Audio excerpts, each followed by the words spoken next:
আল্লাহ নবী ১৫০০ বছর আগে বলে গেছেন একটা দিন আসবে আমার উম্মতের উপরে এভাবে মানুষ ঝাঁপিয়ে পড়বে যেভাবে একটা প্লেটে খাদ্য থাকলে ক্ষুধার্ত পশুগুলো ঝাঁপিয়ে পড়ে, একটা সময় আসবে আমার উম্মতের উপরে একদল জালিমরা ঝাঁপিয়ে পড়বে। সাহাবা হুজুররা জিজ্ঞেস করেছিলেন, ইয়া রাসূলুল্লাহ, হাবিবাল্লাহ, আমার ভাইদের কি সংখ্যা সেদিন কম হবে? আল্লাহর নবী বললেন, না, সংখ্যা কম হবে না, তথাপিও তারা লাঞ্ছিত অপমানিত হবে। সংখ্যা অনেক হবে, তারপরও অপমানিত হবে।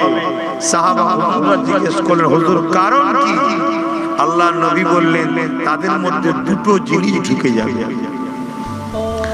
এক নম্বর হলো তারা আল্লাহর ভয় ছেড়ে দিয়ে দুনিয়াকে ভয় করবে। আল্লাহর ভয় ছেড়ে দিয়ে দুনিয়ার ভয় তাদের হৃদয়ে ঢুকে যাবে। আজকে খেয়াল করে দেখুন, লাখো কোটি আলেম ওলামারা হক কথা বলতে আজকে ভয় খাচ্ছে।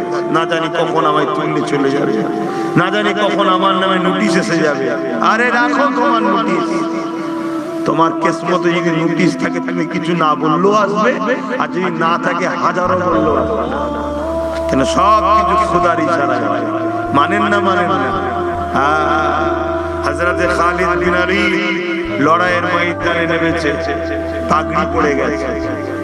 সামনে থেকে দুজন দুশমন তরোয়াল তুলেছে, হুজুরকে মারবে। আমার নবী পাকের সাহাবী হযরতে খালিদ বিন আলী সাইফুল্লাহ জিনাল ওয়াকাব, উনি তরোয়াল দেখছে আমার উপর আঘাত করতে আসছে, ডিফেন্সে না গিয়ে ওই পাগড়িটাকে তুলছে। এই মোবাইল সামনে সামনে বসে বসে সব মোবাইল নিয়ে ব্যস্ত। এত বিয়া ভালো না।